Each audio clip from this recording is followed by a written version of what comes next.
안녕하십니까, 정만입니다. 오늘 제가 드릴 말씀은 조성화 기장님께서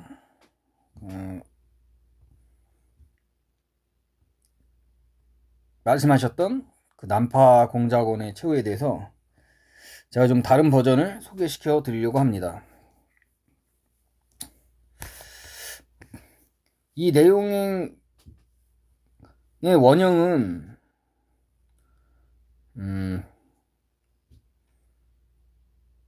본질적으로 같습니다. 그 난파 공작원의 그 낭파 공작원과 그 북한 공병국의 싸움, 이 원형은 같습니다. 제가 알기로는 이 버전이 세 가지가 있습니다. 그 중에 한 가지를 좀 실감나는 장면이 있어서 한번 소개시켜 드리려고 합니다. 북한군에서 북한 남자들이 있어서 군에 입대를 못한다는 것은 굉장히 불이익입니다. 사회적으로. 예전부터 그랬습니다. 80년대도 그랬고 지금까지도 그런 걸로 알고 있습니다. 근데 같은 북한 군인데도 좀 북한 언어로 성분이라고 합니다. 아버지 엄마 쪽으로 좀 토대가 안 좋은 사람들, 뭐 예전 6.25 전쟁 시기에 미군이나 한국군에 협력했던 사람들, 뭐 치안대 가담자라고 합니다. 한국군과 미군이 조직했던 치안대에 가담한 사람들의 후손들은 정상적인 어떤 군 부대에 입대하지 못했습니다. 8, 90년대는. 그래서 이런 사람들의 자손들이 가는 데가 주로 어디냐? 공병국이라고 합니다. 공병국에서 굉장히 대우도 안 좋고 실질적인 군사훈련보다는 거의 공사만 전문적으로 하는, 보급도 형편없이 주면서 일명 노가다만 전문적으로 하는 부대라고 합니다. 그래서 거기 공병국에 입대하게 되면 사회적으로 불이익을 받던 사람들이라서 차별의식을 많이 느끼던 사람들이라서 굉장히 공병국에 서로 근무하면서 충분치 못한 보급을 받고 막노동에 종사하다 보니 굉장히 성격이 비틀어진다고 합니다. 별것도 아닌 거 가지고 싸우고 행패도 부리고 사회에서 아주 그냥 망나니처럼 군은 어떤 습성이 있다고 합니다. 북한의 공병국이란 군대에서는.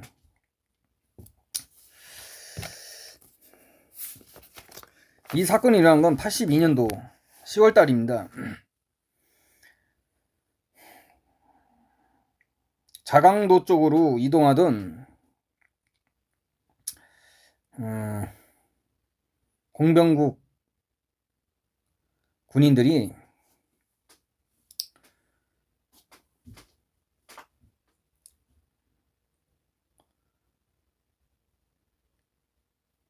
자기네들 상급 차 칸에 그 못하게 했다는 이유로 여성 열차 안내원을 빨가벗기고 막 모욕을 주고 그걸 말리던 북한군의 어떤 대자를 막 구타하고 이러는 와중에서 생긴 일입니다.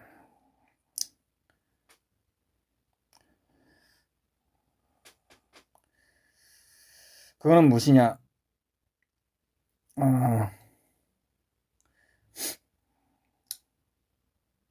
북한에는 이제 하급차 칸과 상급차 칸이 있었다고 합니다. 82년도에.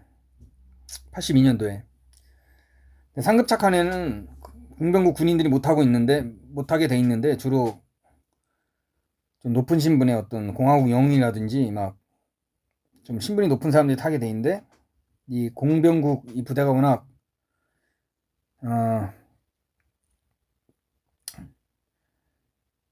성격이 굉장히 난폭한 부대다 보니까 그런 걸 무시하고 이제 상급자 칸에 타기 시작합니다. 근데 그 상급차 칸에 그 문을 걸어 잠근 열차 안내원들을 막 못을 베끼고 막 욕보이고, 그리고 그걸 말리던 그 인민군 대자까지 때리고, 그런 상황에서 어떤 30대 초반으로 보이는 한 젊은 남성이 공병국 그 한개 소대원들을 열차 안에서 다 무술로서 제압하고 아주 따끔한 훈계를 그 소대장한테 하고 그 정의로운 행동을 했다고 합니다. 어떤 젊은 청년이. 이 사람은 자기 신분을 노출하지 않았는데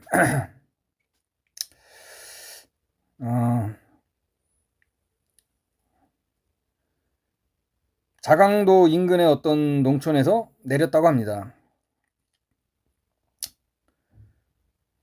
자기 어머니 진갑잔치라서 놀러 오고 싶으면 놀러 오라고 이런 말을 남기고,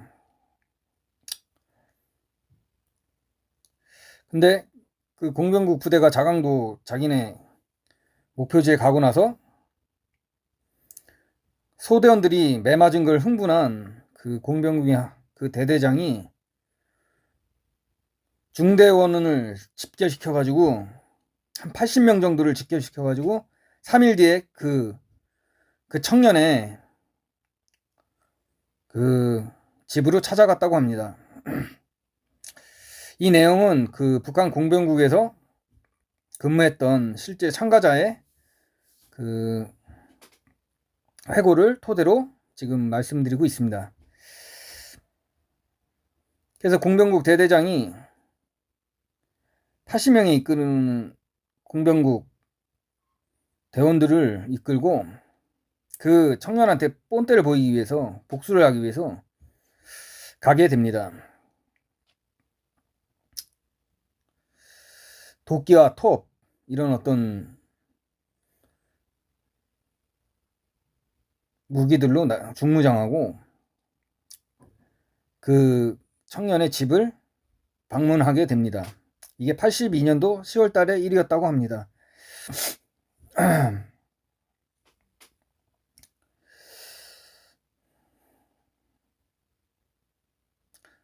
그 집에 도착한 다음에 그 청년이 나왔는데, 나는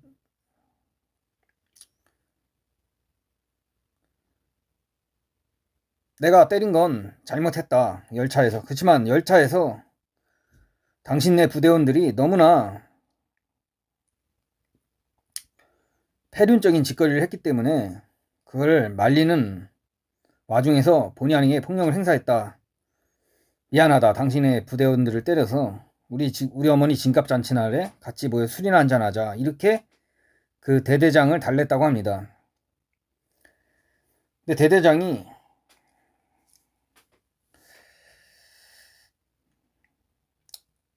자기네 숫자 80명 공병국 대원들의 숫자를 믿고 무지막지하게 싸움을 벌였다고 합니다. 도끼와 톱을 들고 그 청년에게 달려들었던 것이죠. 그 결과는 이거 보지 않은 이상 믿을 수는 없겠습니다만, 이 사건은 분명히 실제 있었던 사건이라고 생각합니다. 원형의 기본 줄거리는 있고 버전이 한 3가지 있는 걸로 전 알고 있습니다.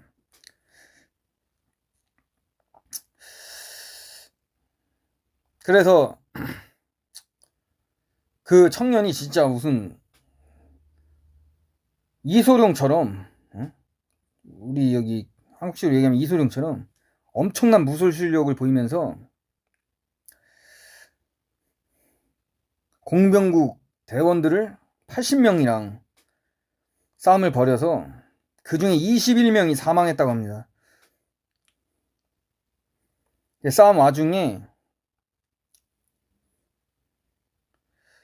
그 청년은 어떻게든 공병국 그 대대장이랑 화해하고 싸움을 이제 그만두려고 그랬는데, 막판에 어떤 공병국 대원 하나가 도끼로 그 청년의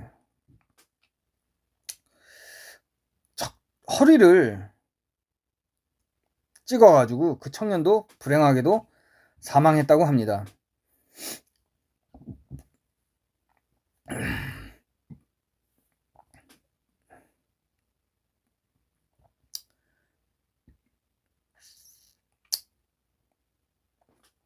그 다음날 그 공병국으로 직승기, 그러니까 헬기 한 대가 도착해서 선글라스를 낀 여성이 여러 명의 그 남자들이랑 내려왔다고 합니다. 그리고 그 싸움이 일어난 전말과 심화를 다 일일이 깐깐하게 확인하고 검토한 다음에 그 싸움에 적극적으로 참가한 공병국 대원들, 대대장과 중대장을 비롯해서 12명 정도를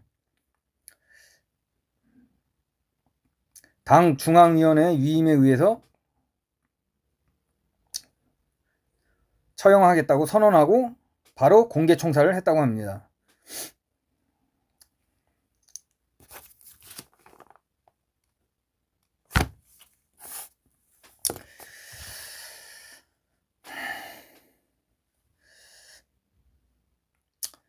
이 그 평양에서 내려온 그 헬기에서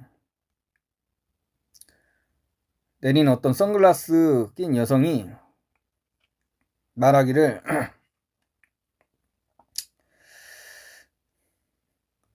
이 젊은 청년, 이 희생당한 젊은 청년은 너희들 공병국 한 개 여단을 바꾸고도 못 건질 인재라고, 그동안 대남 공작 사업에 있어서 혁혁한 성과를 냈던 북한의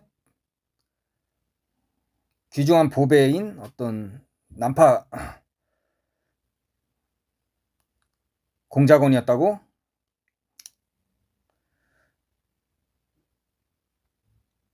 말을 했다고 합니다.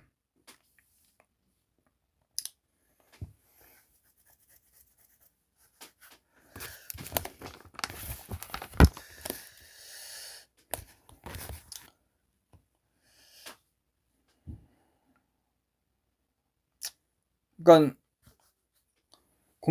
북한군 공병국 자체에서 제대로 된 어떤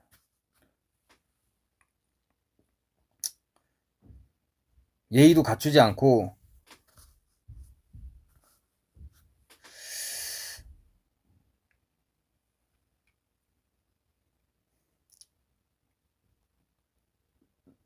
사회적으로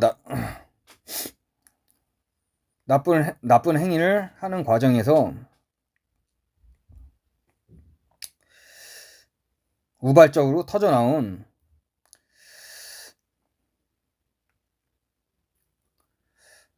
불행한 사건이었습니다.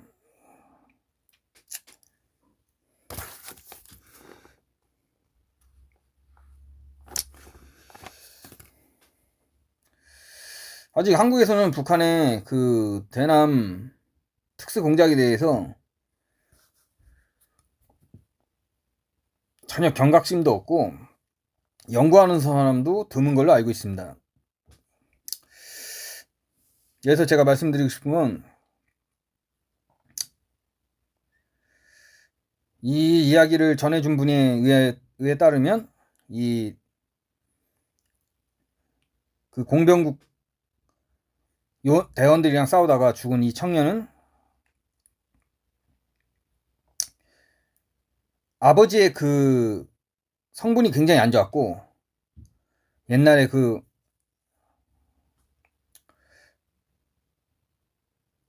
미군과 한국군에 협력한 치안대의 가담자로서 북한 사회 성분이 굉장히 집안 토대가 안 좋았고, 그런 가운데에서 이 젊은 청년은 아주 어렸을 때부터 13살? 13살?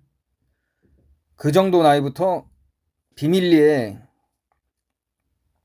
북한의 어떤 특수기관으로 차출된 다음에 아주 격렬한 특수훈련과 온갖 공작 훈련을 받은 다음에 우리 대한민국을 상대로 아주 적극적인 대남 특수공작을 여러 건에 있어서 펼쳤다고 합니다. 우리가 이 사건을 주목해야 되는 이유는 이 사건의 흥미를 떠나서 북한의 대남 특수공작에 대해서 좀 더 경각심을 높이고 북한의 대남 특수공작에 대해서 좀 연구해야 할 필요성을 느껴서 좀 관심을 갖고 이 북한 대남 특수공작에 대한 어떤 연구를 지원해야 한다고 개인적으로 생각합니다.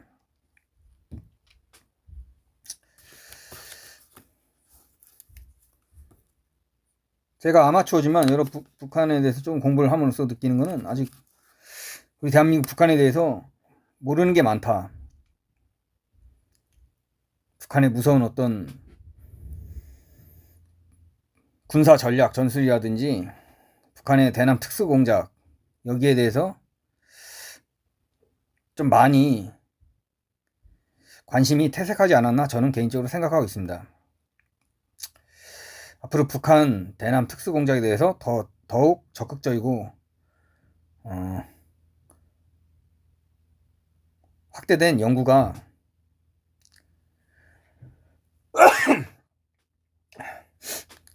활성화되었으면 좋겠습니다.